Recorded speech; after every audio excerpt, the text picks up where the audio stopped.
আমার কাছে খুব ভালো লাগছে ভাই ভিডিওটা। আপনাদের কাছে কিরকম লাগছে একটু মতামত জানাবেন প্লিজ, আর ভিডিওটা পুরো দেখবেন। এনেন স্যার আপনার পার্সেল। স্যার এনেন আপনার পার্সেল। কিন্তু আমার তো পার্সেল একটা লাগবে। তাহলে আপনি 2টা পার্সেল অর্ডার করেছেন যে স্যার?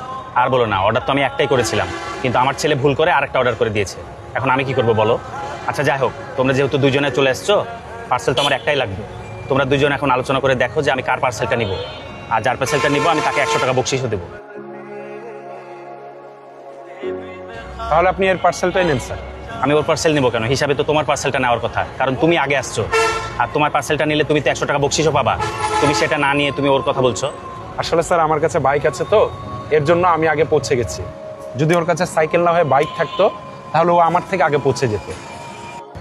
আর ওকে দেখে মনে হচ্ছে স্যার ও আমার থেকে বেশি বিপদে আছে, টাকাটা ওরই বেশি প্রয়োজন। আপনি পার্সেলটা ওর কাছ থেকে নেন স্যার। ঠিক আছে। আরেকটা কথা কি জানেন স্যার, আমি যদি কারো উপকার করি, মহান আল্লাহ পাক কোনো না কোনো দিক দিয়ে আমার উপকার করে দিবে ইনশাল্লাহ। ঠিকই বলেছো। ঠিক আছে, তোমার পার্সেলটা দাও। এই যে তোমার পার্সেলের টাকা, এই যে 100 টাকা তোমার বকশিস। ধন্যবাদ স্যার। ভাই, দুনিয়াতে অনেক মানুষ দেখেছি, কিন্তু আপনার মতন ভালো মানুষ খুবই কম হয়। আপনার জন্য মন থেকে দোয়া রইল ভাই। আসসালামু আলাইকুম। ওয়ালাইকুম আসসালাম। ভাইয়া, এটা খাবারের পার্সেল নাকি? জি স্যার। আমিও খাবার কিনতে যাচ্ছিলাম, তো খাবারটার দাম কত? 500 টাকা স্যার। তাহলে এই খাবারটা আমাকেই দিয়ে দেন, আমার আর কষ্ট করে যাওয়া লাগলো না। ঠিক আছে স্যার।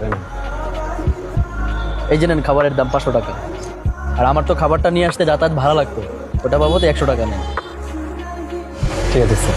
আর আমি ওখানে দাঁড়িয়ে থেকে আপনাদের সব কিছুই দেখলাম। আপনি ওই ছেলেটার প্রতি যে উদারতা দেখালেন, এটা দেখে আমি মুগ্ধ হয়ে গেছি। ওই কারণে আমি খুশি হয়ে আপনাকে আরও 100 টাকা বকশিশ দিলাম। Thank you sir. আসসালামু আলাইকুম। ওয়ালাইকুম আসসালাম।